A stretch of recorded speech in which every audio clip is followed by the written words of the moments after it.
Hey guys, long time no see. I've been busy for a few months and haven't got any time to make video.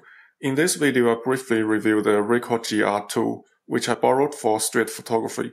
My cousin bought me a book of Daido Moriyama, and I'm quite impressed by his photo style.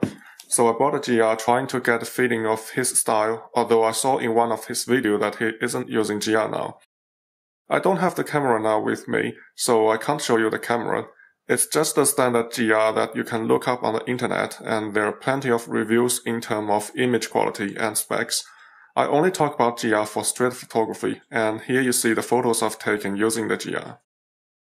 Daido Moriyama was using GR for some time. It might be a film GR at that time.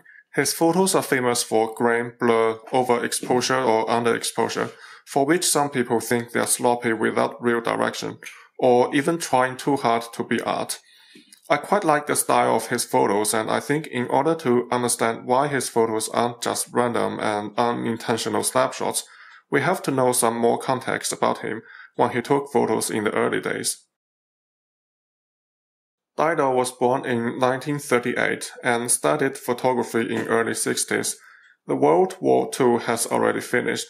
However, the pain still persisted across the memory of several generations. He grew up in an after-war society which was full of chaos, depression, and hopelessness. His photos captured all these characters by using exaggerated black and white, like overexposed highlight and underexposed shadow. Looking at his photos, I could immediately get a feeling of the mood during that time. Actually, the society nowadays is still not perfect. For ordinary people, life is still hard no matter where you live, and people's relation is getting worse than before when everyone was best friend. I have a similar feeling as Daido when I took photos on street using GR. Its black and white essentially takes off people's face mask and reveals the truth inside everyone's clothes. Now back to the camera. It has a well-known snap focus mode, where you could pre-focus to a distance and use full press to take photos. I normally use f8 and pre-focus to 2 meters, or f11 and pre-focus to 3 meters. The ergonomic of this camera is the best I've seen, even on a compact body.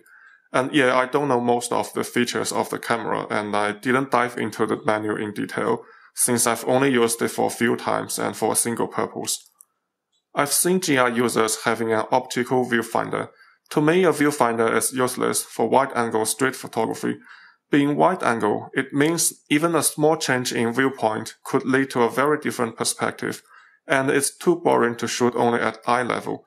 So unless you are a yoga master, I don't feel you can always look through viewfinder from various angles. Not to mention that many times I took photos without even looking at the LCD. You know it's wide angle and you know where you focus at, so you should know approximately what you get. Decisive moments won't wait for you to look at viewfinder to think and decide. The moment decides itself, and the only decision you could make is to press the shutter. Thanks for watching. Please leave comments if you have any question. See you next time.